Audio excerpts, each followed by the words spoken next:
Pagi, Pak. Pagi Pak Faris. Sorry telat saya Pak. Tadi kepagian bangunnya, habis itu tidur lagi. Oh, gitu. Iya. Ah, Ada pulang, agenda. iya nggak juga sih Pak. Pulang-pulang dari Oh, Jawa enggak. itu teler semua, tepar, anak-anak juga. Oh, hari apa nyampe, Pak? Sampai Lampung Jumat. Masih mampir 2 malam Oh, di Jakarta. Jumat. Iya. Oh, masih mampir 2 malam di Jakarta. Kemarin akhirnya di Semarang keluar jam hari apa, Pak? Besoknya itu Pak. Berarti Kemis, Rebo ya? Rebu. Eh, Iya, iya. Rebo ya? Heeh. Oh, Tanggal 5 ya. Di 5 iya. jadi dapat kepala manyung nggak kemarin? Enggak. Jadi makan suike Pak. Oh, suike. Oh iya.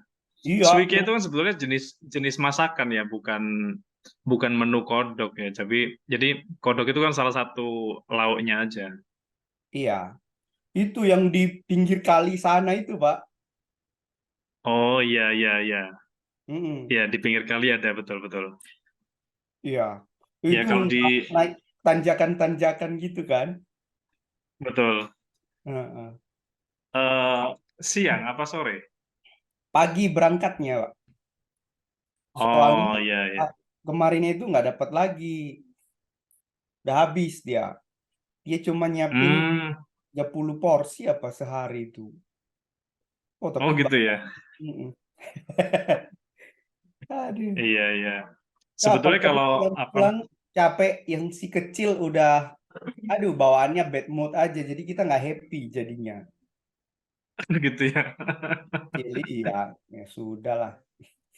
Makanya saya pikir pun hari ini, waduh ini bilang Pak Faris hari ini eh, materinya jangan bahas tugas dulu ini. Kayaknya kemarin itu Oh iya iya. kayaknya Karena nggak belum ini ya, ngurusin. belum sempat Iya, riset ya. belum sama sekali. Iya iya. Sampai sini kan tahu sendiri kan saya masih ada turun tangan kan, ngurus-ngurus ini itu. Nah, Iya iya efektif iya kerja betul betul. kemarin. Mm-mm. Baru kemarin Senin. Iya, baru kemarin Senin ini atur-atur Ya, semua, udah ketemu Selasa. nggak apa-apa kita diskusi ringan dulu aja, Pak. Iya, coba. Ini eh kemarin tuh kayaknya masih di itu ya, know your customer ya. Yang bentar, Pak.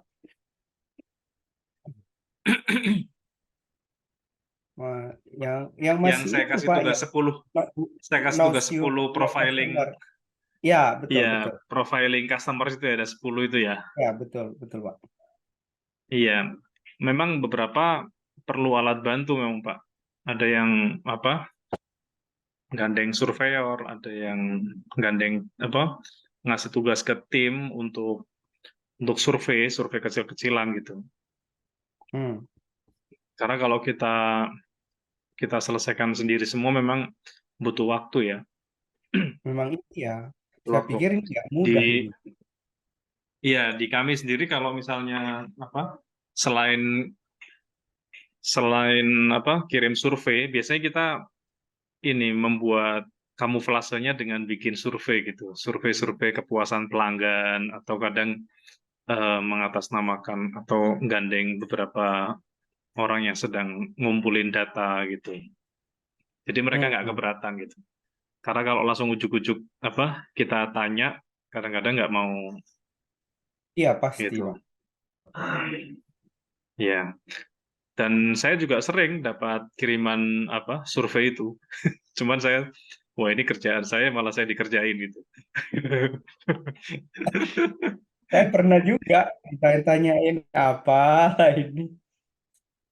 Ya, mungkin mungkin sekilas kita menganggap itu kayak kegiatan akademik biasa, tapi kalau kita bawa ke ranah bisnis kita gitu, itu datanya sangat penting ya buat kita karena pengambilan keputusan berikutnya itu apakah beberapa produk itu masih perlu dipertahankan atau perlu diganti atau perlu di repackaging atau di apa ini tuh kita justru dapat data yang akurat kalau yang bicara itu customer kita sendiri gitu.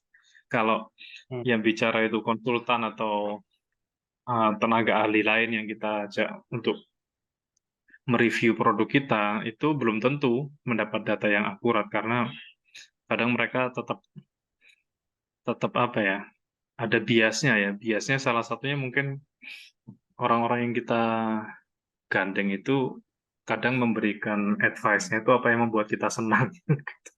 Ya, Apa yang membuat kita senang, nggak tahu Pak Dharma pernah nggak dapat apa atau gandeng konsultan tertentu terus apa minta diberikan masukan, banyak masukannya itu bagus-bagus gitu, ya kita benar-benar. malah malah kehilangan blind spot, padahal kita survei ke customer itu untuk menemukan blind spot kita, Betul. titik buta kita, titik gelapnya itu kita jadi ketahuan ternyata ada beberapa yang tidak membuat mereka puas.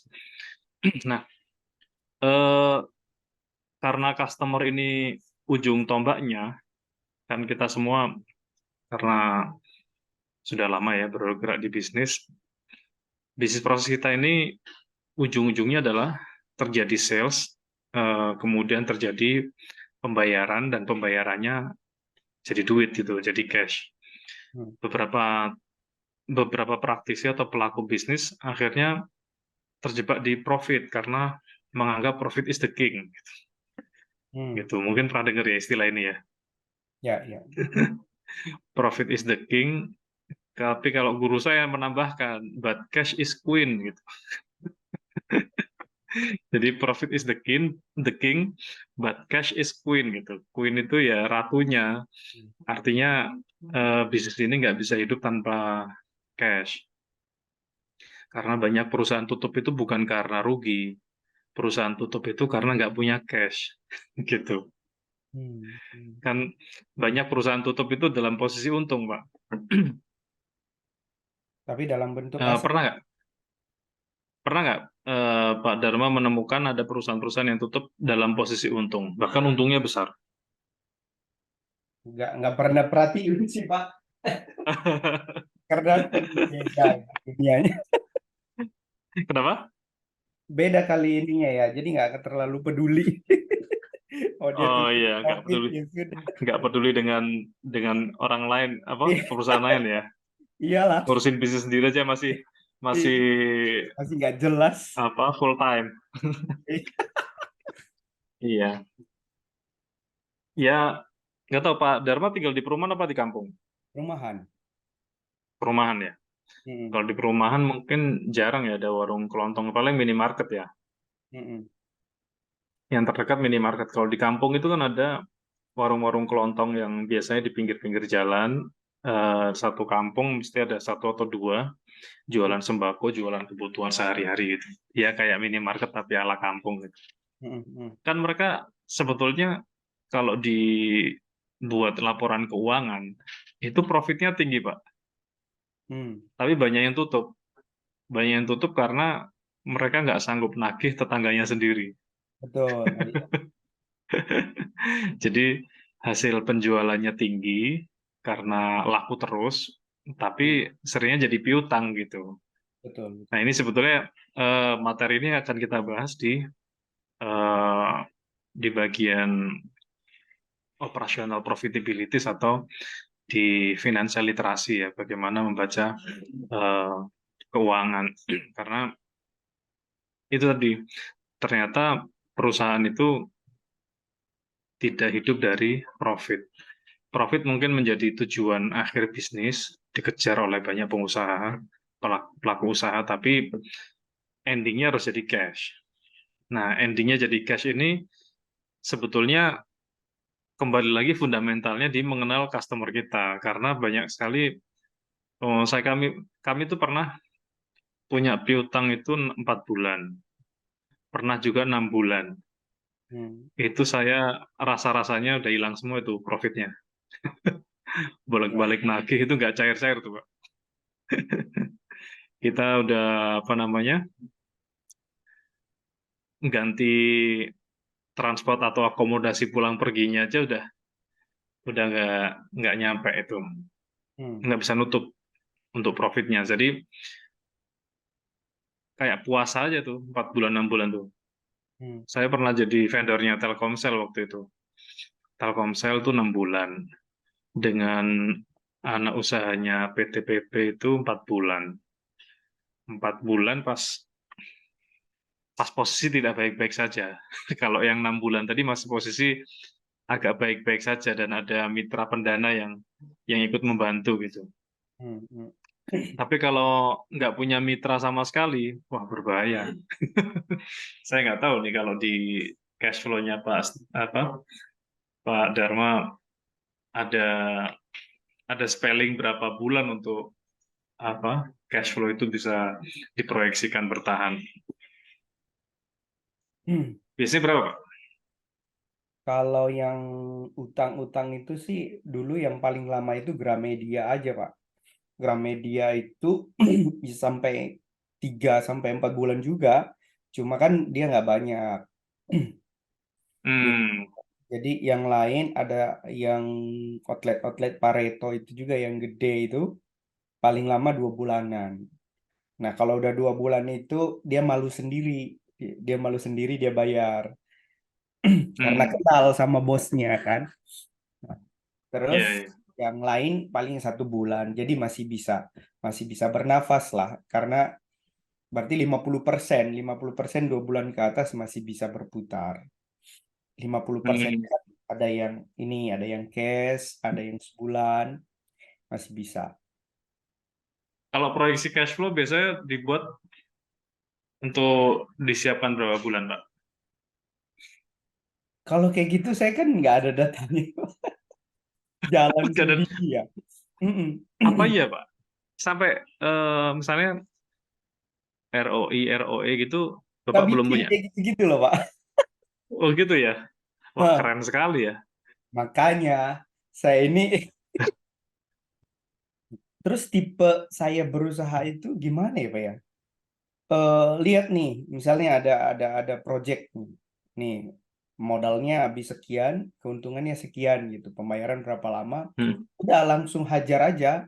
Langsung hajar, nggak ada perhitungan, nggak apa. Yang penting maksudnya perhitungan detail ya, perhitungan untung ruginya tetap ada.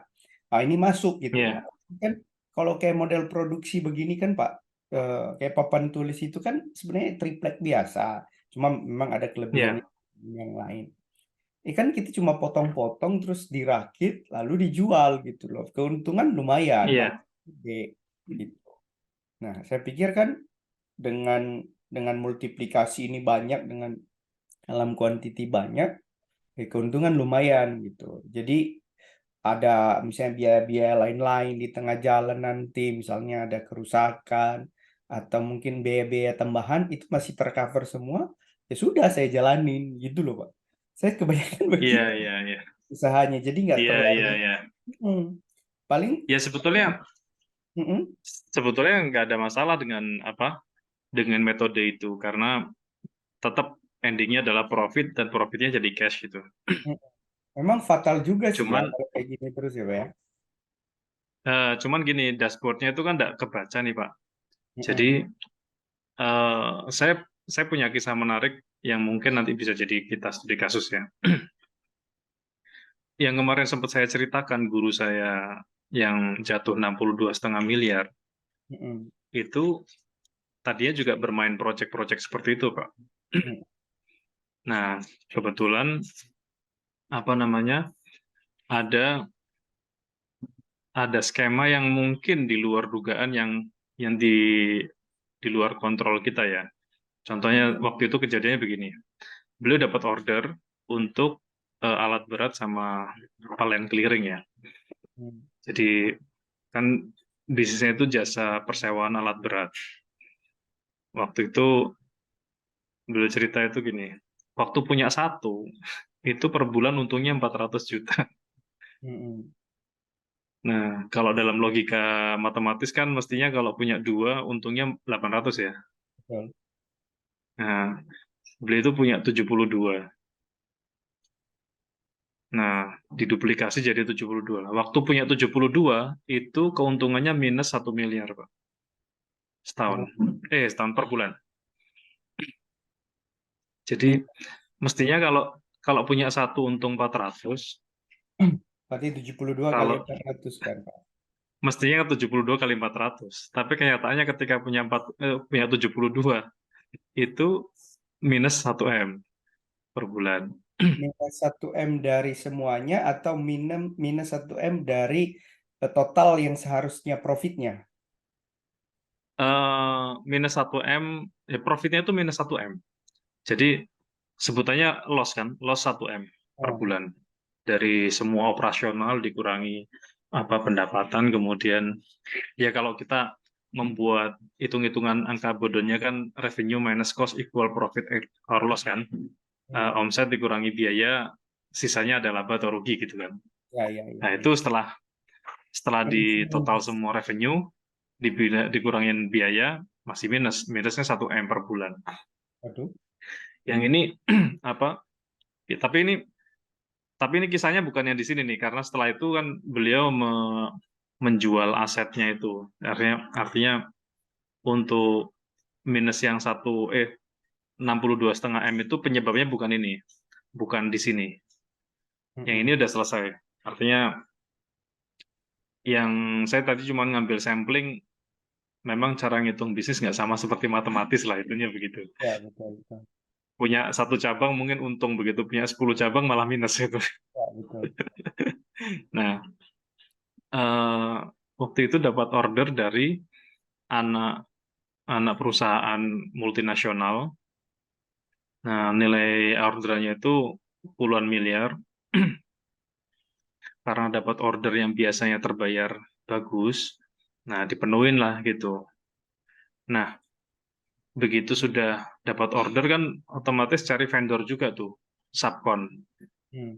Ada yang kirim apa namanya material, ada yang kirim alat berat untuk subkon itu. Begitu sudah diselesaikan ordernya, anak perusahaan tadi itu pilot, Pak. Hmm. Anak perusahaan yang apa?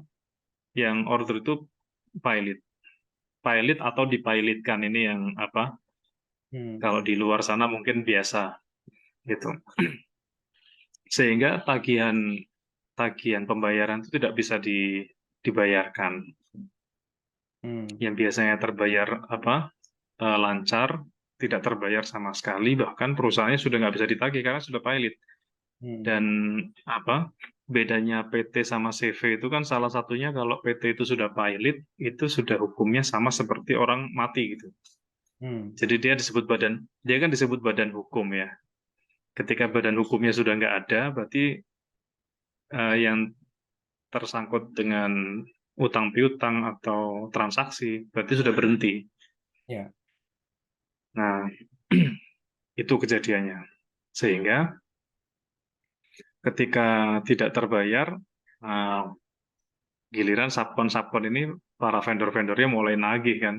Betul. Nah, dan harus dibayar. Nah, beliau tetap harus bayar ke subkonnya, sedangkan beliau sendiri nggak dibayar oleh pemberi kontrak. Itu, Pak.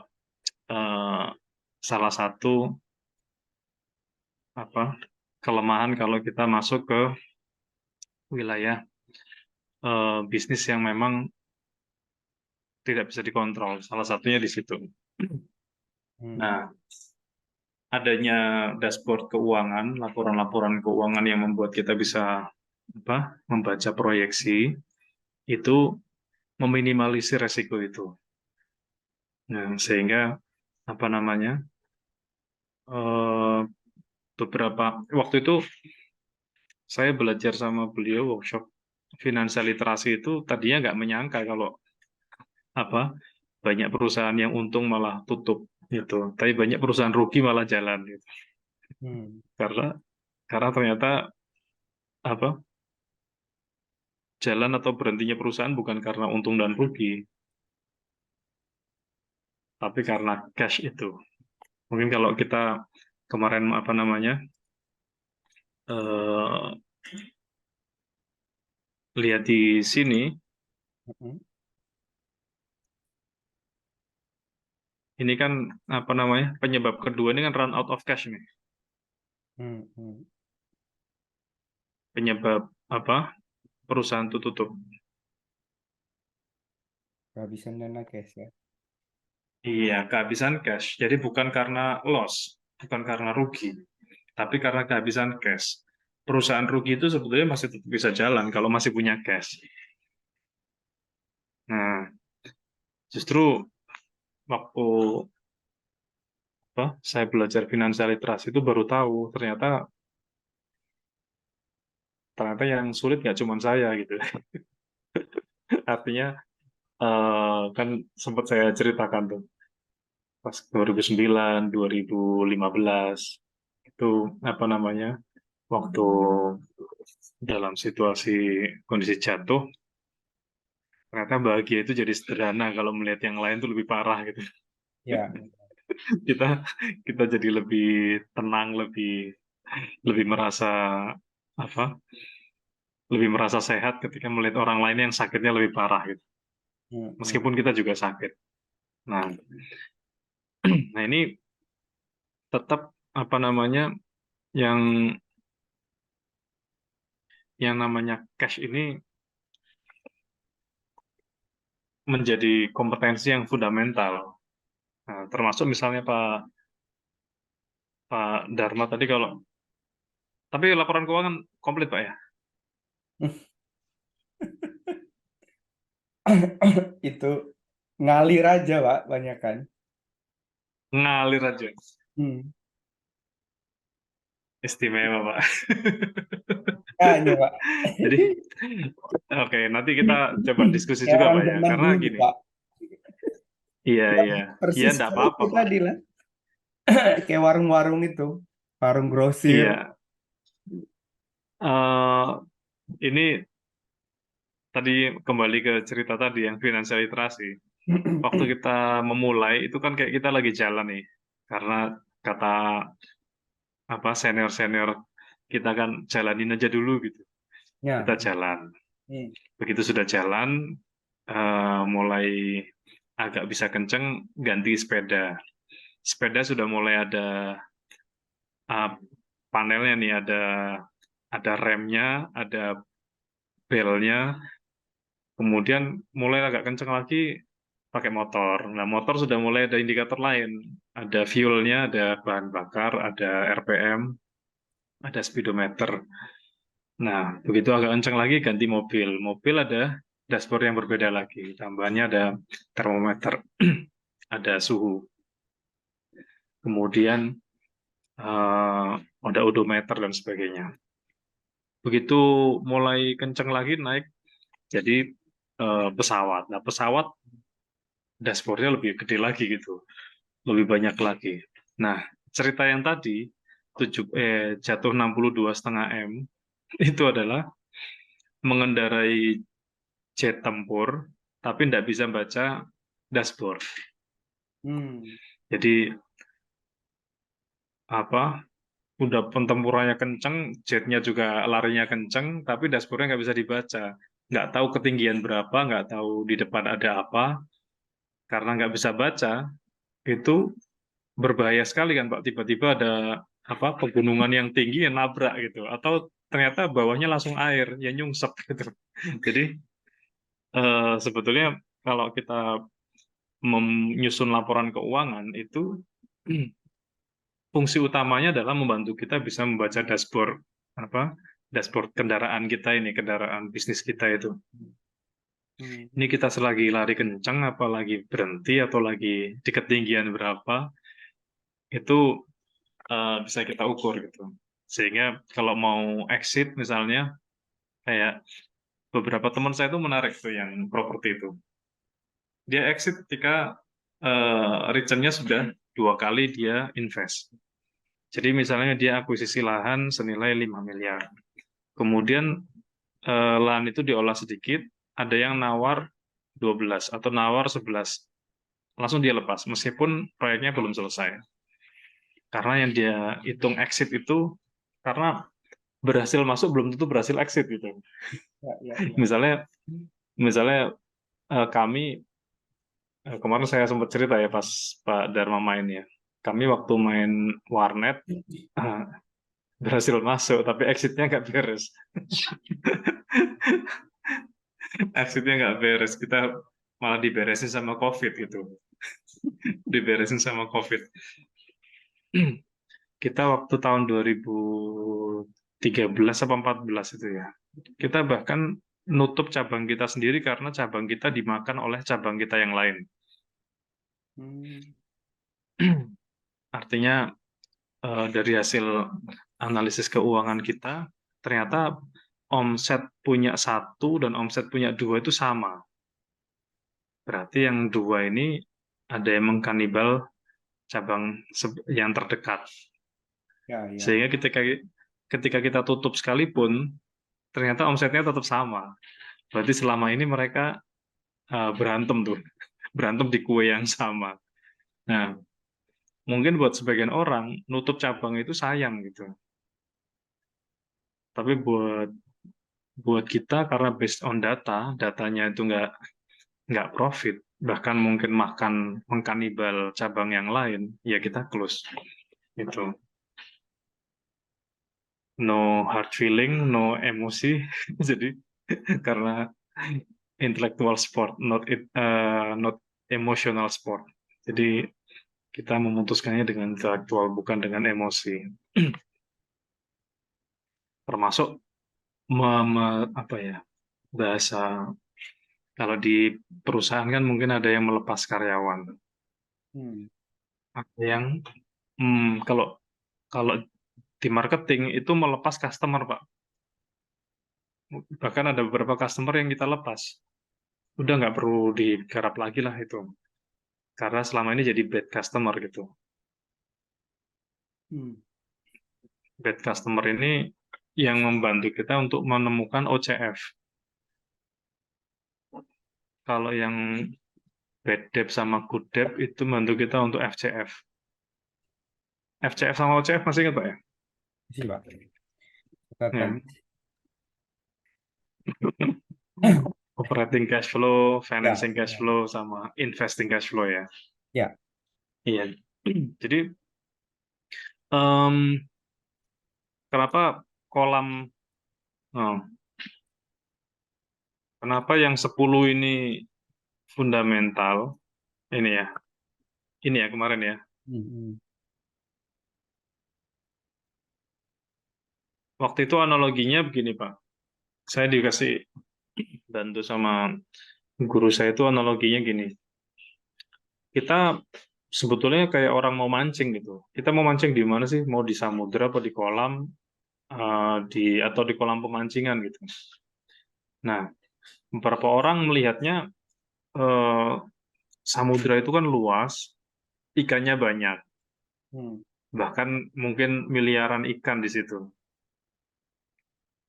Terus dia mancing di situ, nggak dapat-dapat gitu. Ada juga yang eh, dari samudera pindah ke tambak gitu. Atau kalau di tempat Bapak namanya tambak juga nggak? Ya, sama lah. Sama ya? Hmm. Ya, di tambak, tambak ikan. Mancing di sini ada yang dapat, ada yang nggak dapat gitu. Ternyata yang bikin nggak dapat ya karena mungkin eh, tempat dia berdiri atau sinar mataharinya nggak dapat atau umpannya salah sehingga nggak dapat. Ada yang pindah kemanapun dapat. Nah, mancing ikan gurami misalnya di kolam gurami dengan mancing ikan gurami di tambak yang ikannya macam-macam, kan lebih mudah mancing di kolam ikan gurami. Hmm. Meskipun jumlahnya sedikit, tapi di kolam yang homogen itu. Betul. Nah, ini yang kita kenal dengan strategi Red Ocean sama Blue Ocean itu, Pak. Oke. Ya, jadi kemarin pas waktu kita ngobrolin tentang kenapa kampus digital itu masuk ke SMK, ternyata kolamnya di SMK itu masih bagus. Jadi produk-produk atau kegiatan-kegiatan program-program di SMK itu ada banyak yang bisa kita kita garap, sehingga garap SMK aja nggak habis-habis ini ya, nggak rampung-rampung kerjaannya, karena ternyata kolam SMK ini masih sangat sangat menarik gitu. Yang bisa jadi orang mungkin ada yang tertariknya nggak di SMK, tapi semua sekolah gitu, dari TK, SD, SMP, SMA. Mungkin hari ini ada orang yang hanya jualan alat peraga pendidikan yang buat PAUD, ya, kayak ya mungkin termasuk whiteboard, termasuk mainan-mainan itu. Ada yang cuman jualan mainan ya, tapi karena sasarannya hanya PAUD, ya ya berhasil karena kolamnya tepat, ikannya dikasih umpan yang tepat, dimakan, gitu dapat itu. Nah, strategi mengenali kolam itu menjawab 10 ini, Pak. Gitu. Sehingga energi kita nggak habis di apa? Nggak di banyak tempat. Itu oke. Karena ini kita skip dulu. Pak Dharma belum dapat datanya. Belum, Pak. Kita kita masuk ke sini deh. Jadi ketika sudah menemukan customer, Hmm. kita baru bicara what is the solution.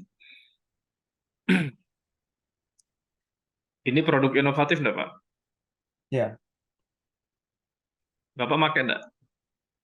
enggak. Pakainya itu yang itu, Pak, yang kloset. Kan ada tuh kloset. Enggak tahu, enggak. Ini. Bukan, ada kloset anak bayi itu, Oh, oh, kalau setaraf baik. Oh iya iya, ada betul. ya kan? Nah, nah, nah. Untuk toilet training ya. Ya, bukan, Pak. Jadi dia dia kalau ke kloset biasa itu kan gede. Dia kalau Iya, kalau duduk otomatis kan nggak bisa, harus kita pegangin kan. iya, iya. Jadi ada penahannya, jadi lebih kecil. Dia bisa duduk di atas itu. Iya, betul, maksud saya alat itu kan membantu anak-anak untuk bisa Oh, oh iya, gitu. bisa buang air secara mandiri gitu, karena Ya, betul. Oh iya, nggak perlu kita dimandatin. temenin gitu. Benar, Ya benar. kalau bahasa di dunia psikologi itu sebutannya toilet training itu. Oh, image saya tadi toilet training itu pikir dia buat main-main gitu. Oh, Oh iya, iya, iya. bukan. Jadi toilet training itu ada fase fase perkembangan anak untuk belajar ke toilet sendiri, Ya, ya. eh, apa bisa menyelesaikan hajatnya sendiri gitu. Ya sama lah kayak Itu gini. toilet. Ya, oke. Nah, ini kan produk-produk inovatif yang berangkat dari problem yang dihadapi pasar. Mungkin banyak orang tua muda terutama ya, keluarga muda ketika punya anak pertama itu kesulitan untuk memandikan anaknya, Hmm. sehingga muncullah produk seperti ini. Dan ketika di riset ternyata banyak yang mengalami masalah. Makanya kemarin kita kan mengawali dengan what is the problem? What is the problem? Kemudian who has the problem? Siapa yang punya masalah? Nah, kemudian baru ini kita bahas what is solution. Hmm. Jadi solusi itu ketika kita sudah mengenali who-nya gitu, who-nya. Nah, tapi belum tentu produk ini bisa laku keras, karena bisa jadi yang kita anggap pemilik masalah ternyata enggak enggak kita validasi, tapi kita hanya berbasis ahli dikir ya. Ahli dikir itu dikira-kira, Pak. Jadi hanya hanya kayak bahasa kita itu seringnya nyebutnya feeling. Wah, feelingku ini Ya, nanti benar. nanti laku, nanti laku. Jadi jualan bermodal feeling gitu. Karena nggak divalidasi seberapa banyak yang butuh, maka yang terjadi justru malah jadi dead stock. Sudah terlanjur nyiapin produk yang banyak, tapi nggak terserap pasar. Hmm. Nah, ini juga produk yang inovatif. Ini juga inovatif. Tapi penggunanya juga belum tentu banyak. nggak banyak. gitu. Ya, jadi bicara solusi itu kalau sudah masuk ke bisnis, sudah ketemu masalahnya, sudah ketemu yang punya masalah, kemudian kita berusaha nyari solusi. Nah, solusi itu sebetulnya tidak apa namanya, tidak terlepas dari tiga kategori ini. Jadi solusi yang kita tawarkan itu bisa jadi sudah ada sebelumnya, bahkan di pasar sudah menjamur. Hmm, Itu kita sebut dengan create the same thing, the hmm, same existing. Kita memproduksi atau mengkreasikan sesuatu yang sudah ada sebelumnya.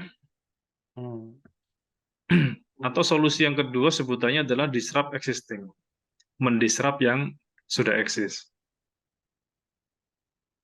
hmm, hmm, Nah, kategori yang ketiga adalah creating new, jadi membuat yang baru. Memang belum ada sebelumnya. Semacam whiteboard. Whiteboard itu kan sebetulnya create the same existing ya. Dari dulu whiteboard ya bentuknya seperti itu. hmm. Warnanya putih, pakainya spidol apa? Whiteboard Board maker. mereka. Ya.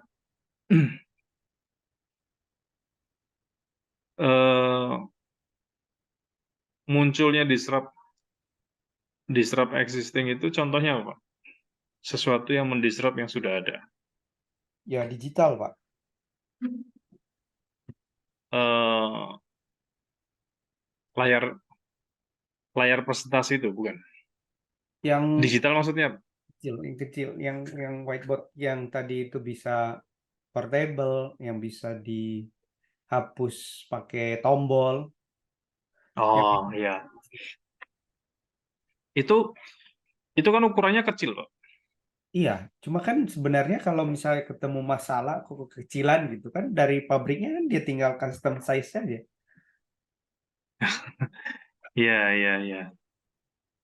Ya, dan terjangkau ya. Iya, Ya. Nah, berarti apa namanya? Alternatif itu sebetulnya sudah muncul juga gitu. serapnya.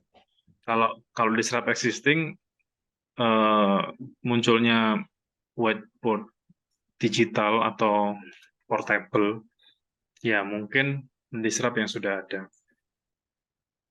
Atau mungkin juga ada yang creating new. Kalaupun creating new ini nggak tahu nih kalau sekarang yang baru apa.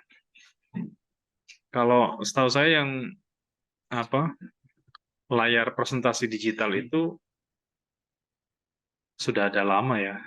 Udah lah. Jadi udah lama ya. Jadi ukurannya seperti whiteboard, dia bisa langsung connect dengan apa? Dengan layar, dengan monitor di komputer atau laptop. Mau Hmm, dibuat layar bisa, mau dibuat apa? Whiteboard untuk nulis juga bisa. Nah, sehingga produk apapun itu kalau dikategorisasikan tetap bisa masuk ke sini. ya, Ya, produk kita. Nah, ini sederhananya ini. Alibaba, Facebook, Uber, kemudian Airbnb ini kan bukan sesuatu yang baru sebetulnya. Sebelumnya sudah ada, tapi mendisrupt yang sudah ada sebelumnya. hmm, Ya, sebelum Facebook itu kan ada Friendster. Ya. ya, Alibaba ini sebelumnya sebetulnya sudah ada Amazon. betul. Kemudian Uber baru ya. Uber, Uber itu eh, baru, tapi taksinya kan nggak baru. Ya, Waktu itu kan dia eh, spesialis di transportasi ya, ya, betul. bukan bukan super apps ya. Kemudian Airbnb ini juga apa menarik gitu ya waktu itu ya, jualan hotel tapi nggak punya hotel. Jadi jualan ada beberapa teman-teman tuh sampai sekarang masih lebih suka milih pakai Airbnb daripada yang lain karena pilihannya lebih lebih banyak. Jadi dia sebagai provider akomodasi terbesar di dunia. tapi nggak punya satupun propertinya gitu. Nah ini kalau mau dikategorisasikan tetap bisa create the same existing kayak Facebook atau disrupt existing. Facebook juga mendisrupt Friendster. Waktu itu sempat selain Facebook apa ya? Saya sempat punya akunnya waktu itu, tapi sudah hilang sekarang. Iya, apa ya? Nggak Lupa pernah. saya. Iya sejenis Friendster gitu, tapi bukan Friendster ya. Kayak sekarang mungkin selain TikTok kan ada kayak semacam snack video, ada apa itu? Kan dia sekelas gitu, artinya sejenis ya. Platformnya itu platform berbasis video ya, TikTok sama snack video. Selain apa IG Reels atau Facebook video, apa namanya? Dulu Facebook itu ada. Jadi apapun yang laku di dunia ini pasti masuk kategori yang tiga ini. Dia memberikan solusi, tapi belum tentu semuanya itu bentuknya baru. Dia paling ada modif-modif dikit atau apa? Ada kemasan ulang, ada repackaging kayak dari opang jadi ojol. Tapi yang dimaksud dengan disrupt existing ini juga belum tentu yang terdisrupt itu yang satu kategori. Hmm. Kemarin kan kita Tapi apa? ini eh, kayaknya cocoknya di manufaktur ya Pak ya. Kalau kayak distributor-distributor gitu berlaku nggak kayak gini Pak? Kayaknya nggak ya. berlaku, berlaku Pak. Kayak PT Pos, Heeh. PT Pos kan sebelumnya sangat terancam dengan hadirnya JNT, Ya. Ninja, kemudian JNE dengan digitalisasi dan dengan akhirnya sekarang PT Pos pun meniru, dia membangun agensi. Hmm. Eh, artinya jasa dia sebetulnya kan jasa kan ya. Mm-mm. PT Pos ini kan jasa. Mm-mm. Yang mestinya kalau secara apa aset dia jejaring terluas lah di Indonesia Ya. gitu. Mestinya dia tidak apa namanya tersaingi dengan hadirnya JNT, JNE dan yang lainnya. Karena kekuatan utamanya dia ke apa jangkauan yang luas. Tapi yang menarik adalah waktu itu JNT membuka semacam franchise untuk pembukaan apa agensi Hmm. yang akhirnya mendisrupt pos dan banyak akhirnya aset-aset pos itu juga secara kelayakan menjadi banyak yang nggak terawat tidak layak karena kesulitan keuangan. Beruntungnya dia adalah BUMN gitu. Itu BUMN ini meskipun rugi, pos itu kan rugi terus waktu itu. Rugi tapi bisa hidup. Kenapa? Karena masih ada cash gitu. PLN pun sampai hari ini masih rugi, Pak. Tapi masih bisa hidup karena ada cash gitu. Nah, kalau distributor ya apa namanya? Muncul ini, Pak, apa persewaan gudang itu loh. Saya lupa nama. Ada beberapa platform. Nanti coba saya searching Contohnya lagi lah ya. kayak plafon, apar gitu Pak. Kan kita distributor, kita nggak bisa create sesuatu yang baru di situ. Apa kira-kira inovasinya, solusinya? Kalau kalau apar, kalau misalnya dari produknya, Mm-mm. produknya mungkin Bapak karena bukan produk Bapak sendiri, Ya, maka memang tidak bisa inovasi.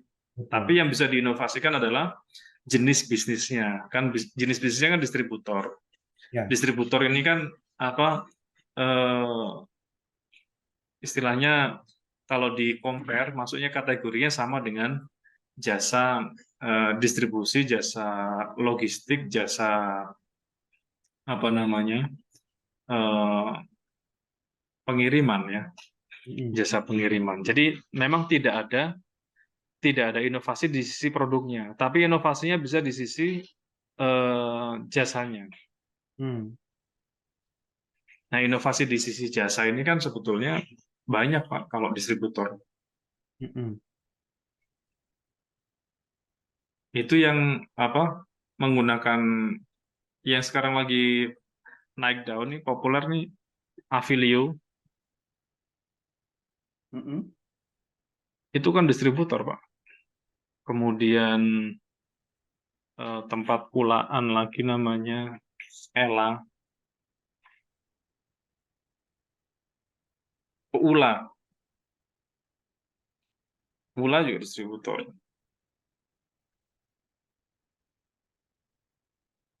Kemudian Evermost, Itu nama webnya ya, Pak? Ya?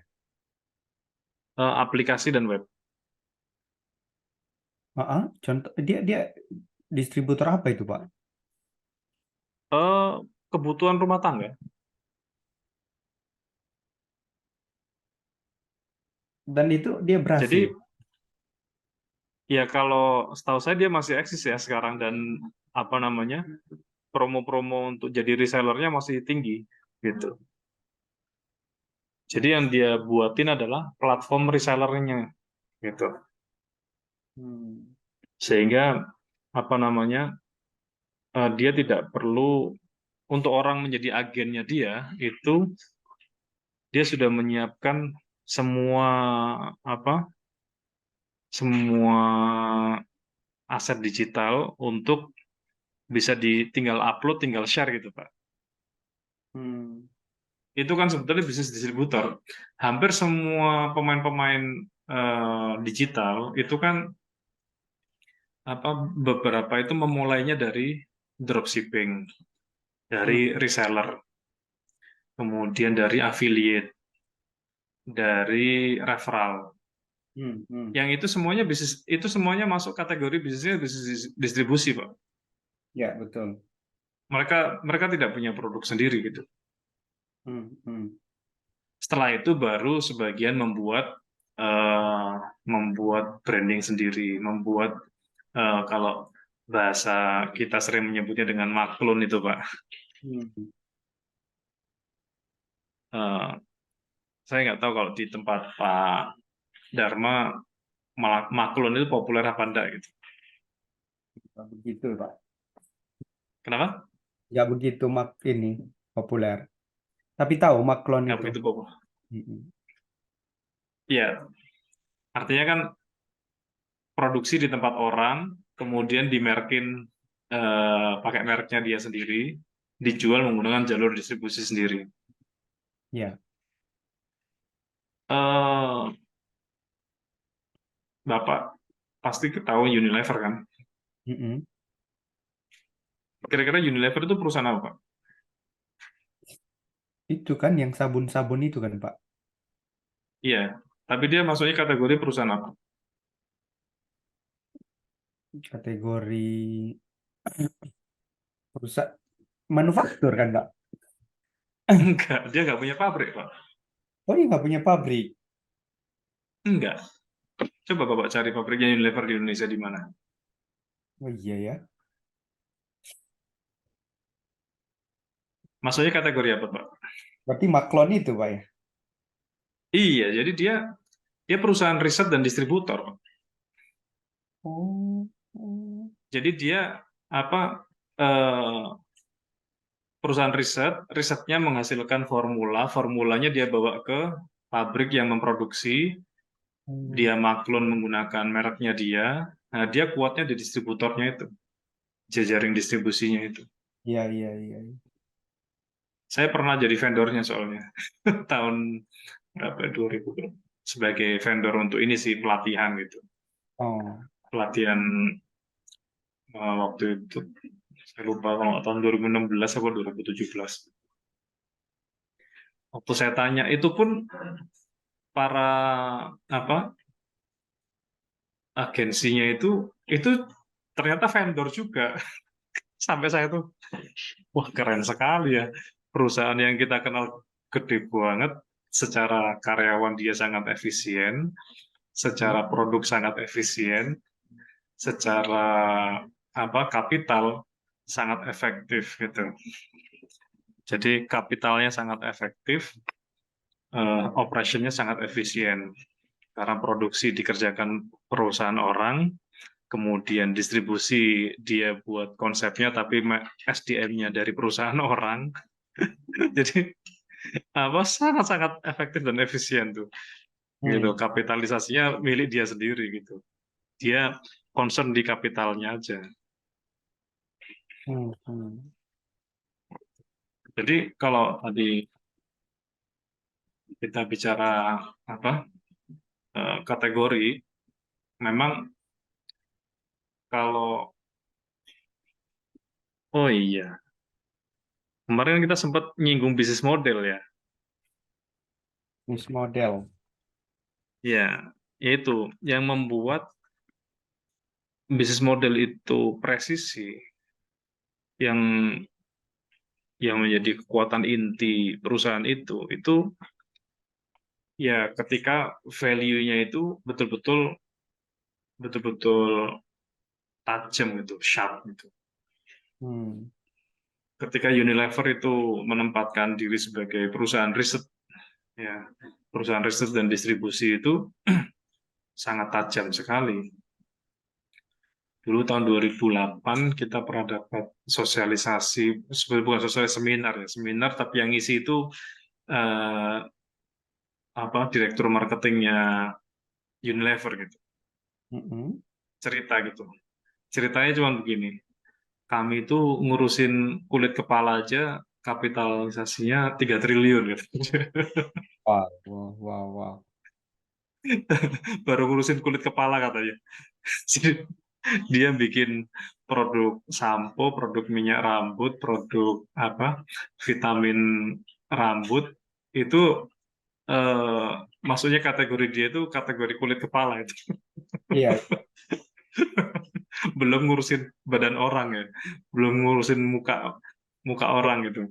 benar, Dia benar. dia bikin beberapa beberapa level level segmen yang misalnya eh, ya sampo untuk level tertentu, kategori segmen tertentu dia bikin nama apa, nanti di bawahnya apa. Padahal itu punya dia semua gitu. Jadi bahkan memang sengaja antar produknya ditandingkan sendiri gitu. Dan dia Hmm. nggak ada masalah dengan itu karena dia concernnya cuma di riset formula formula kosmetiknya itu. Yang produksi kan bukan dia gitu. Iya, iya. Dia tinggal gandeng apa pabrik yang untuk memproduksi. Maklon ya. Nah itu maklon ya, dia maklon. Itu baru ngurusin kulit kepala. Kitanya cuma gele-gele, jadi selama ini kita dikerjain sama dia. Kita ngambil produk apapun punya dia semua. Iya, iya. Mau yang paling paling murah, menengah, paling mahal pun ternyata masih punya dia semua. Benar, benar. Jadi ketajamannya ya di sini Pak, ketajaman dia Model. di riset ini Pak. Iya, iya, iya. Bahkan kita ini kadang-kadang ini, Bapak tahu Panadol ya?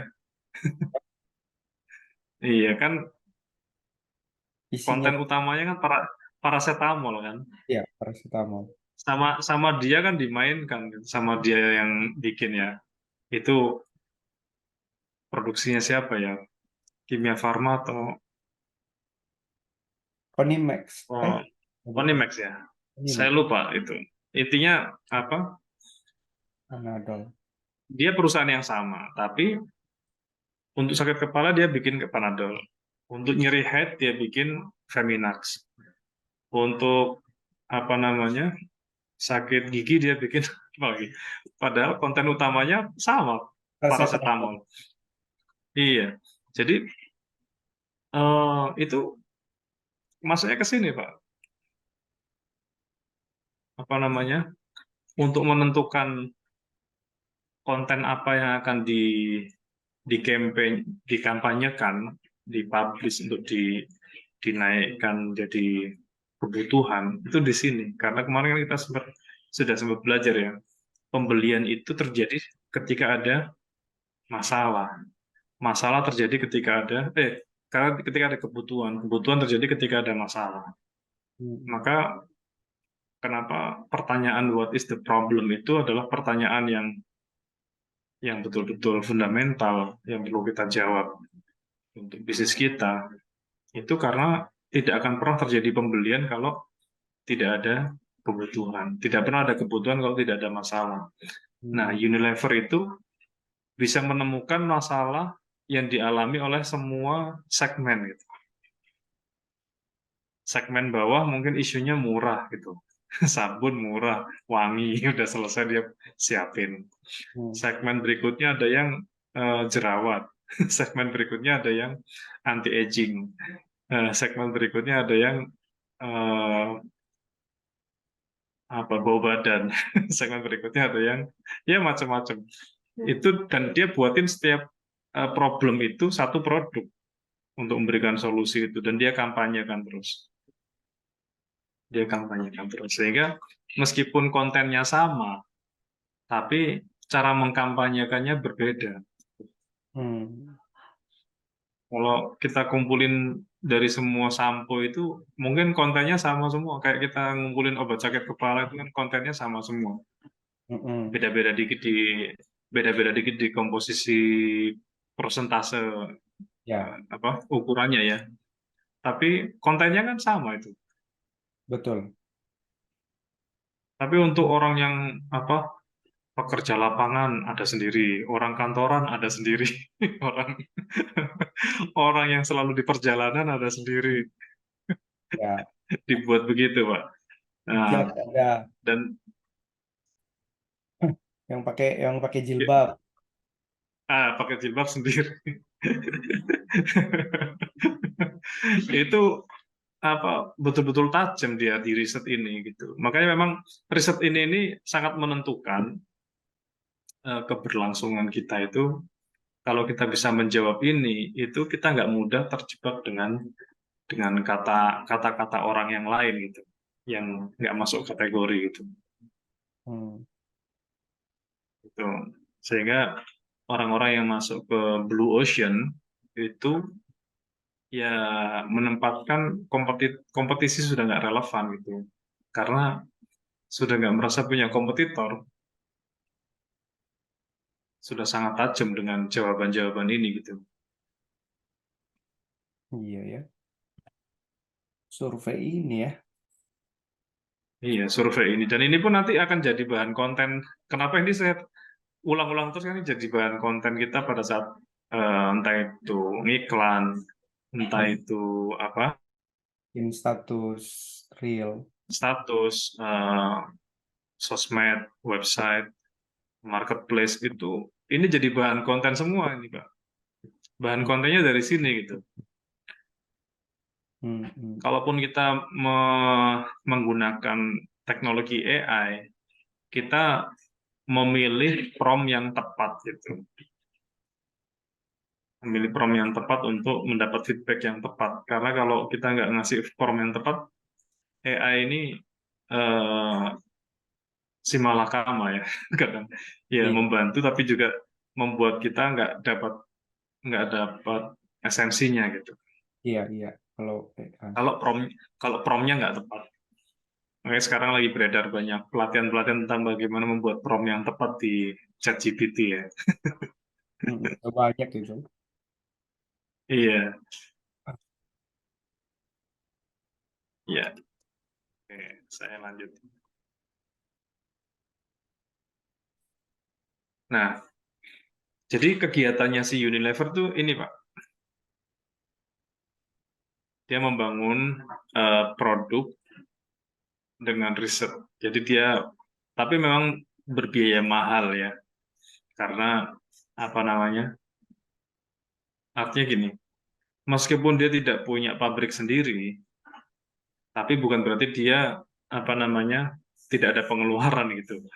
Justru Hmm. pengeluaran dia habiskan di sini di risetnya ini, sehingga apa? Bagaimana membangun produk yang memberi solusi atau menyelesaikan masalah market itu betul-betul dipertajam. Kemudian memvalidasi segmen, kemudian market size, market potensial, kompetitornya siapa aja divalidasi semua. Kemudian mencoba mengurutkan cara launchingnya,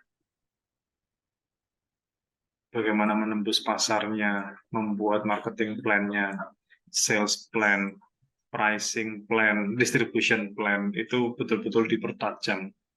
Ini sebetulnya nanti PR ini setelah PR yang tadi, Pak. Setelah PR yang 10 itu, nanti ada PR lagi, Pak, di sini ya, Pak. Ini ya. Karena, iya, setelah menjawab 10 pertanyaan, habis itu ngukur ini, seberapa banyak pasarnya, seberapa besar pasarnya.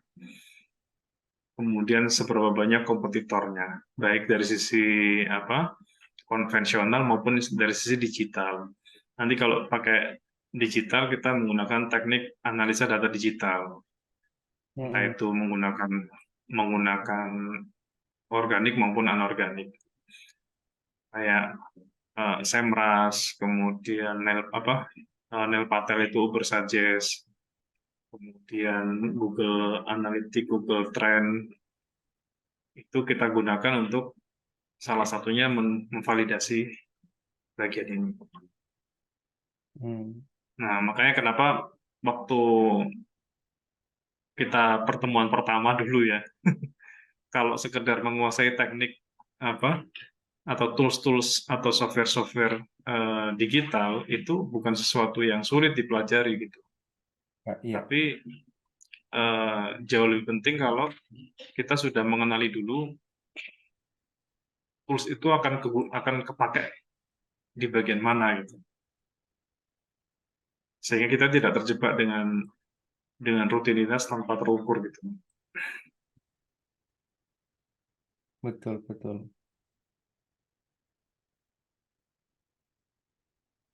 Ini contoh urutan bikin produk, Pak. Prototyping, minimal nyusun sampai MVP. Nah, dari prototype ke MVP itu minimum itu ada yang salah ketik itu.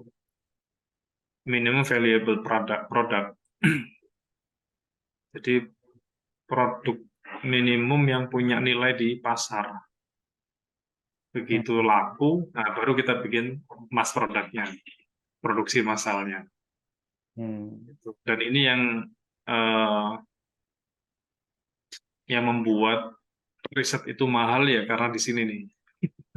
Kenapa ibaratnya kita kalau membeli kendaraan gitu, itu kan kalau diukur dari sisi harga komposisi, harga komponen, harga spare part, itu kan marginnya masih terlalu tinggi tuh.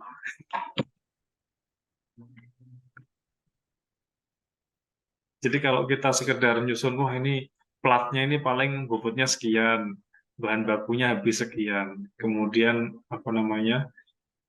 olinya, kemudian ya, ada metal, ada fiber, ada plastiknya, itu kalau diukur-ukur bahan bakunya mungkin cuma sekian gitu.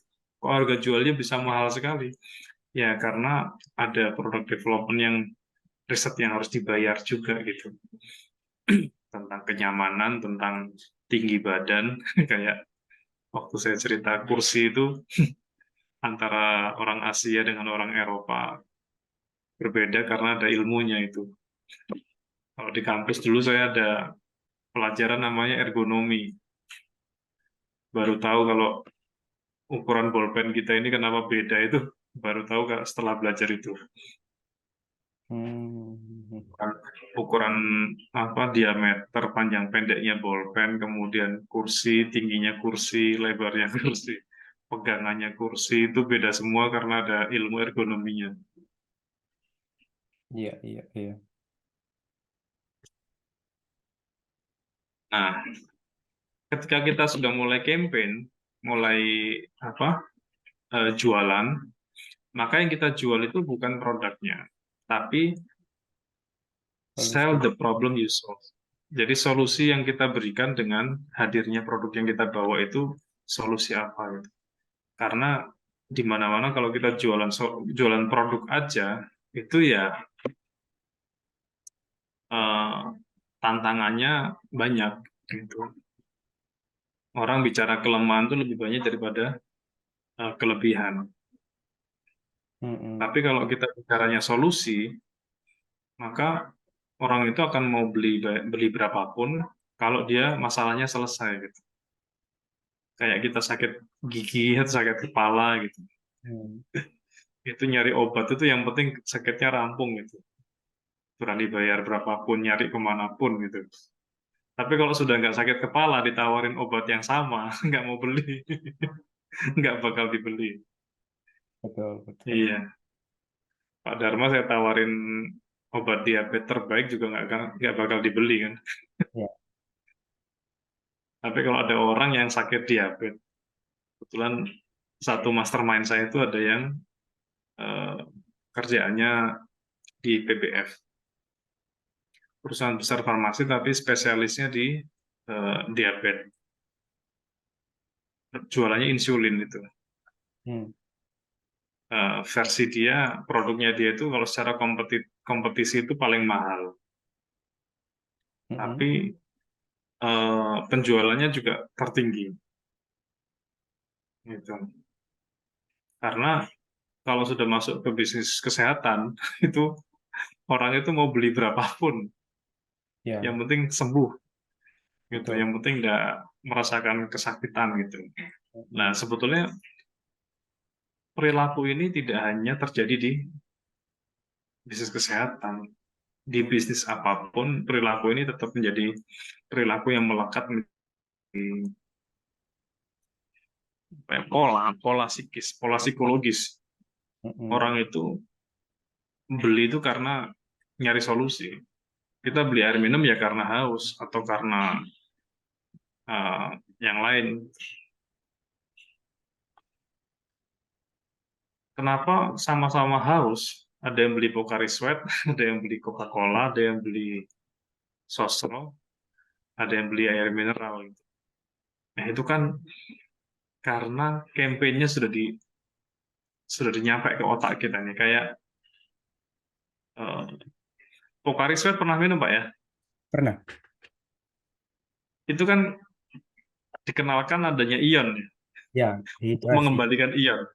Ya, Padahal zaman kita sekolah dulu, ion itu apa Pak? tahu kalau zaman sekolah dulu. Ion. Pokoknya kalau udah tahu begitu, minum itu air kelapa. Iya, kan sebetulnya air kelapa cukup. Kenapa Ya, harus Pocari Sweat? udah dikemas. Iya, tapi di benak kita itu karena kehilangan ion gitu. Ya, Padahal kalau ditanya ion apa yang hilang gitu, ya nggak tahu juga gitu. Tapi kampanyenya itu kan berhari-hari, berkali-kali, berulang-ulang terus sampai kita itu pokoknya kalau habis olahraga ya. eh, untuk mengembalikan stamina, ionnya dikembalikan, ya minumnya Pocari Sweat. Ya. Kalau habis kalau habis makan minumnya teh botol sosro. Iya, padahal apa yang membuat harus harus teh? Padahal nggak harus teh juga gitu. Kalau makan Oreo harus diputar dulu, dijilat, dicelupin. Ya, itu karena ini. Nah, ini pertanyaan yang berikutnya, Pak. Jadi, nanti ada tugas lagi yang di sini, Pak. How big is the market ini kita riset lagi nih. Kayak gini nih, Hmm. 40 juta orang Indonesia kegemukan. Ini kan kita perlu dapat data. Nah, kita mengenali jenis-jenis data. Ada data aktual, ada data ekstrapolasi. Tapi ini semua hanya akan menjadi wacana kalau kita nggak apa validasi punya kita sendiri, Pak. Hmm. Hmm. Misal kalau di kami berapa sih anak SMK di Jawa Tengah gitu. Setiap tahun tuh ada 7.000 sampai 9.000 yang lulus SMA. Itu pun untuk jurusan yang kita bidik gitu, yaitu bisnis dan manajemen. Kalau semua jurusan lebih banyak lagi, lebih banyak lagi. Nah, dari 7.000 itu misalnya eh, ngambil share-nya itu 10% aja, jadi 700. 100. Iya.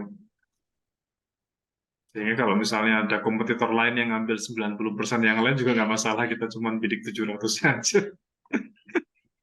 Tapi kalau 700 eh, setiap kita kasih umpan dimakan terus ya, ya sudah cukup sibuk gitu kita. Hmm.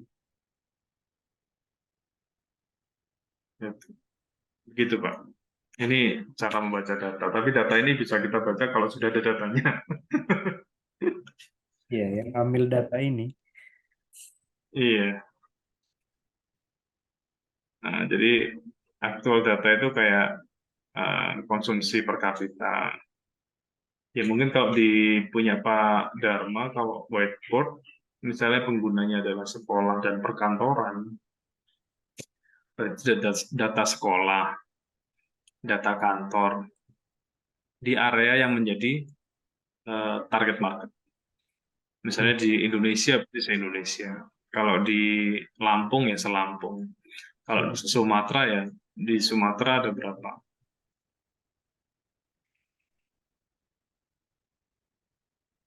Aktual data ini kalau kita langsung dapat dari BPS atau dari lembaga-lembaga survei, itu langsung bisa kita pakai. Tapi Hmm. ada beberapa data yang memang tidak bisa kita dapatkan secara langsung. Contoh misalnya, saya nggak tahu kalau di Lampung namanya apa ya, tempe tempe yang digoreng dengan tepung. Di sana namanya apa, Pak? Tempe goreng apa tempe mendoan? Mendoan, berarti sama ya. Hmm. Kalau di tempat saya di Gresik namanya gimbal tempe, Pak. Oh. Gimbal tempe. Kalau di Semarang namanya mendoan ya. Mendoan. Kalau kalau bakwan, kalau yang tepung dengan isinya beberapa Bakwan ya. sayur digoreng, bakwan ya. Hmm. Di Semarang itu yang populer dulu namanya badak, tapi sekarang sudah mulai ke bakwan. Hmm. Tapi kalau di tempat saya di Gresik, tempat orang tua saya, nggak dikenal tuh bakwan sama badak itu. Hmm. Dikenalnya OT-OT, Oh, oke oke. OT-OT. Nah, kalau orang jualannya OT-OT, jualan mendoan, itu kan dia mungkin akan kesulitan. Setiap bulan berapa banyak orang Indonesia yang makan mendoan. Hmm. Itu kan datanya tidak bisa diperoleh secara langsung. Betul. Karena mungkin survei khusus mendoan tidak ada. Hmm. Tapi kita bisa menggunakan istilahnya eh, apa? Ekstrapolasi, data ekstrapolasi. Yang kita cari adalah produksi atau konsumsi tempe, kemudian produksi atau konsumsi tepung, Hmm. produksi atau konsumsi sayur yang sesuai dengan komposisi yang dipakai untuk itu.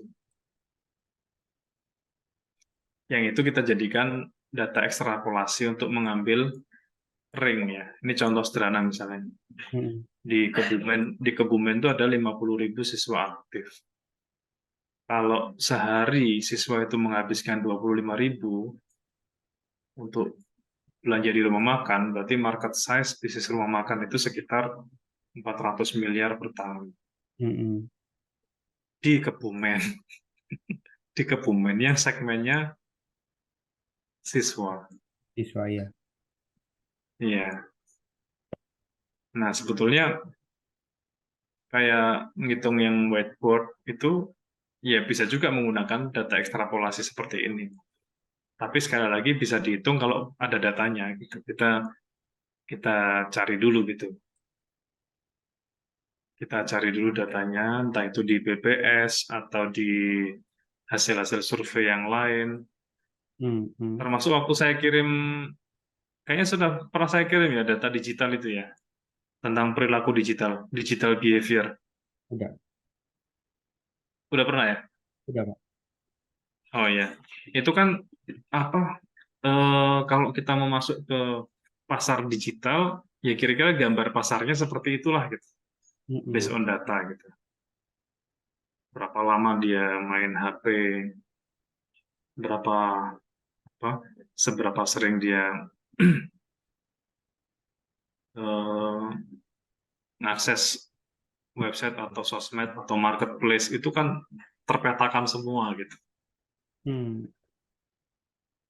Nah, itu kita jadikan dasar untuk membidik apakah kita mau lewat website, lewat mobile, atau sosmed, atau marketplace, itu salah satu pertimbangannya dari data-data itu. Ya, Itu namanya data eksplorasi. Gitu, Pak. Ini kita sudah bincang-bincang santai dua pertanyaan nih. Tapi dua pertanyaan ini kita belum bisa lanjut kalau pertanyaan yang ya, sebelumnya belum kejawab. Iya. Kalau saran saya sih gini, Pak. Mungkin pertemuan kita agak dibikin jeda, ya, sehingga Pak Dharma juga ada waktu untuk apa persiapan, biar nggak seperti sharing knowledge aja gitu. boleh, boleh sih, Pak. Iya. Ini harus Misalnya apa? lapangan ini ya, Pak ya, untuk cari survei. Gimana? Datanya harus turun ke lapangan ya, berarti ya, Pak ya? Boleh turun ke lapangan, boleh juga menggunakan Telepon ya. eh, tools, menggunakan tools atau menggunakan vendor. Hmm. Kalau tools ya, kalau misalnya eh, salah satu misalnya Google Trend ya, misalnya kalau yang tadi Google Trend bisa, kalau yang ini sih survei kayak yang existing dulu aja Pak, database punya Bapak sendiri. Hmm, hmm, Bapak hmm, ambil sampling aja misalnya dari 100 nama yang pernah belanja ke Bapak, hmm, ambil hmm. sampling entah itu 30 atau 20, untuk ditelepon ditanya beberapa bagian ini gitu. Alasan dia beli apa gitu. Jangan-jangan kita menemukan hal-hal yang tidak kita sadari gitu. Hmm, hmm, Saya tuh punya guru sekaligus pernah jadi investor. Pernah mau kan dia punya langganan apa tuh? Langganan belanja yang di sampingnya itu ada bengkel motor gitu. hmm, Sejak sejak apa? Sekian tahun itu selalu melihat bengkel motor itu selalu ramai gitu. Selalu ramai, tempatnya strategis, bagus. Nah, kemudian tiba-tiba waktu itu beliau melihat bengkel motornya itu sepi. Ketika ditanya, loh kok sekarang sepi gitu. Ternyata pemiliknya sudah ganti. Sudah hmm, bukan pemilik yang lama. Kemudian pembeli yang sekarang pun bingung. Dia dulu beli bengkel itu karena ramai gitu. hmm, Apa namanya, setelah dia beli bengkelnya malah sepi gitu. Nah, ternyata orang yang apa? Orang yang langganan servis motor di situ, ya memang karena orang yang punya, karena kenal yang punya gitu. hmm. Begitu yang punya sudah nggak sama, itu nggak pada ke situ. Dia milih ke tempat lain. Ya, jadi bukan karena apa? Bukan karena harganya murah, bukan karena spare part-nya lengkap, karena apa? Kenal baik sama yang punya. Nah, ini kan sesuatu yang tidak disadari oleh pembelinya. Benar, benar. Yang ini akhirnya membuat apa? Sebagian bisnis ada sebagian yang mudah diduplikasi, ada yang tidak mudah diduplikasi. Tidak bisa di scale up, di copy di tempat lain. Karena ternyata customer datang itu bukan dengan berbasis produk atau jasa yang dijualnya. Mungkin ada pain yang lain yang dia ketika di situ misalnya karena bengkelnya itu pemiliknya sering ada di situ, enak diajak ngobrol atau mungkin dapat solusi-solusi yang lain, dapat pencerahan, jadi dia nyaman gitu. Mereferensi yang lain ke situ. Begitu pemiliknya nggak ada, udah nggak ada semua juga, hilang semua itu, pindah ke Benar. yang lain. Iya juga Mungkin ya. Pak Darma pernah menemukan seperti itu, pernah Iya, nggak? pernah.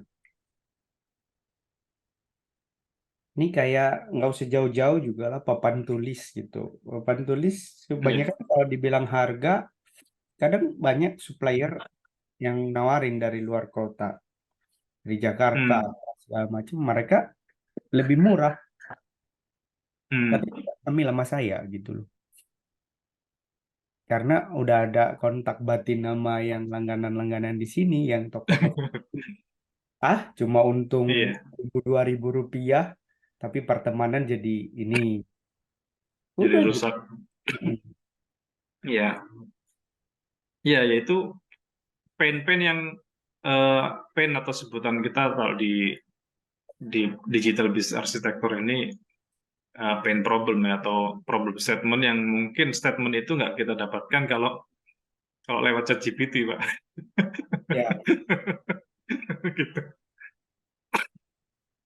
Karena berangkat langsung dari customernya gitu. Ternyata benar. mereka yang membuat nyaman, what make them feel good about buying itu betul-betul personal itu. Customer kita itu punya kepuasan tersendiri pada saat beli ke kita itu lewat apanya itu eh, beda-beda gitu, Hmm. Hmm. beda-beda. Nah, kemarin kan sempat saya tampilkan yang USP itu ya, unique selling point, meskipun kita belum bahas, tapi ya memang ada yang betul-betul concern di harga, ada yang concern di spek, ada yang concern di keunikan, ada yang concern di orangnya gitu. Ada yang ya beda-beda itu membuat perilaku customer kita ini yang mana yang paling banyak mendatangkan omset. Nah, disitulah nanti kita cari profil yang sama gitu, Pak.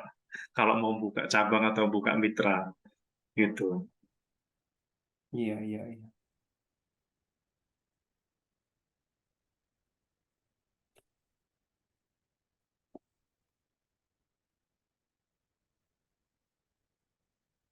Iya juga. Lagi mikirin caranya ini gimana caranya, Mas. Iya, Lebih. ya ini aja Pak. Kalau misalnya Pak Dharma apa kesulitan waktunya, mungkin ada orang kepercayaan atau salah satu stafnya Pak Dharma dapat dikasih tugas untuk mengumpulkan data ini untuk datangin ke beberapa customer existing. Mm-mm. Nah, tinggal gimana caranya mendapat jawaban ini meskipun menggunakan pertanyaan yang tidak to the point gitu. Karena mungkin beberapa data akan sulit digali kalau to the point. Pak, penghasilannya berapa, Pak? Misalnya gitu. Pak, Ya. anunya belanjanya apa aja, Pak? Itu kan kadang orang nggak mau cerita, Pak. Hmm. Ya, Iya. boleh via telepon, via Google Form, atau canvassing didatengin gitu. Tapi data itulah yang membuat kita menemukan blind spot kita. Oke. Keresahan yang selama ini mereka punya itu kita kadang-kadang dapat itu Pak, insight-nya dari mereka, gitu, dari customer-customer kita.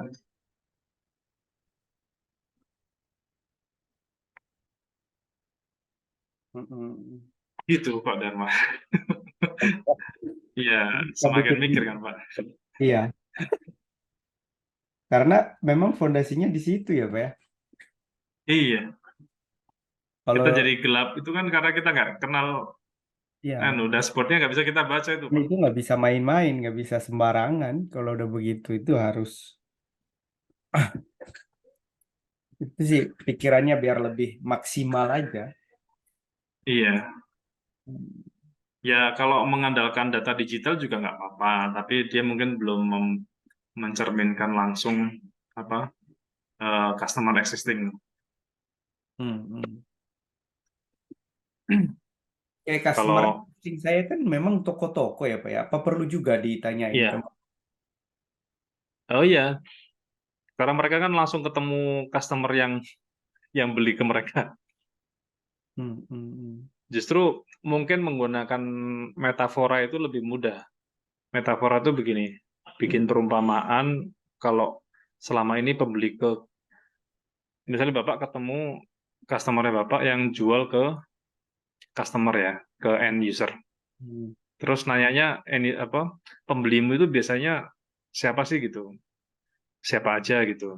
hmm, Orang sekolahan atau orang kantoran atau eh, kan kadang-kadang yang beli itu cuma bagian purchasing ya. Kalau dari kantoran tuh hmm, hmm, eh, staff bagian purchasing. Berarti staff purchasing itu eh, ya kadang-kadang itu kita salah salah menempatkan profiling customer kita itu ternyata antara user, customer sama consumer itu ternyata berbeda tadi itu. hmm, hmm, Mungkin eh, perusahaan itu punya pimpinan, punya atasan, tapi yang bertugas belanja itu bagian purchasing. ya sih ya. Nah, bagian purchasing itu ternyata punya isu sendiri dibandingkan pemilik perusahaan. Hmm, Kan kadang kalau yang belanja itu bagian purchasing itu kan yang penting ada cashback misalnya gitu. betul. Ada cashback yang nggak masuk di perusahaan, Ya. masuknya di dia gitu. Nah, sehingga isu ini justru ternyata jangan-jangan pembelinya malah banyakkan profil yang ini gitu Hmm, dibandingkan ke end user yang secara langsung. Nah, ini kan bisa kita dapatkan dari obrolan bersama customer kita, Pak. iya, iya, iya. What they feel good about buying, jangan-jangan dari sini gitu. Mereka karena kenal bisa jadi, karena dapat cashback bisa jadi, karena di deliver atau delivery service-nya apa on time bisa jadi, atau karena lokal, ini produk produk tetangga, jadi ini berbasis emosi berarti apa namanya beli karena terdekat gitu, Hmm, hmm, hmm. atau juga beli karena limited edition gitu, nggak ada yang lain, nggak ada fitur di tempat lain. Nah, di bagian mana yang membuat apa eh, alasan mereka beli itu yang paling banyak, sehingga profil customer selanjutnya kita cari yang seperti mereka ini gitu. Hmm, hmm, hmm. Oke, nanti coba tak susun strateginya, Pak. Ya, baik Pak Dharma, mungkin hari ini cukup Boleh? Oke, Pak. untuk pertemuan berikutnya. Kira-kira mau kapan Pak? Kan kalau nggak belum punya data ini mungkin belum Ya, belum banyak diskusi ya kita ya. depan aja langsung ya, Pak ya. Kenapa? Minggu depan langsung ya. Minggu depan juga nggak apa-apa. Itu ya. Iya, Biar jadi ini ya. biar ada Apa waktu mungkin untuk sekaligus ngumpulin aja data. kali ya, Pak ya. Sama Apa? ya, lapar sama itu kali ya. Sembari keluar udah tinggal. Oh iya, sekalian. Nggak apa-apa Pak. Boleh Oke. Pak. Nanti kita bedah satu persatu. Isu Hmm, yang mereka hadapi di customer itu problemnya apa sih di Apar itu? hmm, Karena kadang kita terjebak dengan ini Pak, terpesona dengan produk yang keren gitu. hmm, Bahasa guru saya itu namanya irrational exuberance gitu. hmm, hmm. Kita merasa produk kita itu speknya sangat tinggi, sudah sangat istimewa gitu. Tapi ternyata apa yang kita banggakan itu tidak menjadi isu pembelian. Karena mereka beli bukan karena itu. Benar-benar. Jadi apa belinya ternyata alasannya lain bukan karena spek gitu. Padahal kita sangat membanggakan spek. Berarti kan publikasi atau campaign kita, pembuatan konten, caption, iklan itu nggak ada yang efektif karena ternyata yang kita angkat itu bukan isu yang mereka punya gitu. Kayak seperti halnya kita beli obat itu, kita yang nangkep di benak kita itu yang paling sering mereka kampanyekan gitu. Sakit kepala. Maka sakit kepala itu pikiran kita top of mind-nya ya Panadol, Paramex, dan sebagainya. Padahal Iya, minum Feminax pun boleh loh. benar. Minum obat nyeri haid sebetulnya bisa meredakan sakit kepala juga sebetulnya. Tapi kita merasa kalau nggak minum Panadol nggak sembuh gitu. Benar, benar, benar. Iya, karena tadi isu yang dihadapi orang beda-beda. Dan yang dimainkan ya persepsi itu nanti kampanyenya juga sesuai dengan persepsi customer kita. Hmm. Oke, Oke, gitu Pak. oke, Pak Faris. Saya coba. Mungkin itu dulu yang kita diskusikan. Nggak tahu ini masuk kategori ringan, santai, atau yang berat. Tadi di awal kan Pak Darmo, mudah-mudahan nggak bahas tugas dulu ya. Iya, Iya, nggak bahas benar. tugas tapi tambah tugas ya. Tetap Iya, kembali ke situ sih memang ya. iya, Oke, Pak. iya, Harus betul Pak. Oke, mungkin perhatian. gitu dulu Pak pertemuan kita hari ini. Mudah-mudahan bermanfaat. Ya, Semoga lancar semua amin, Pak. yang Sama-sama. menjadi target kita. Saya pamit undur diri dulu Pak. Selamat siang. Ya, selamat siang, Pak Faris.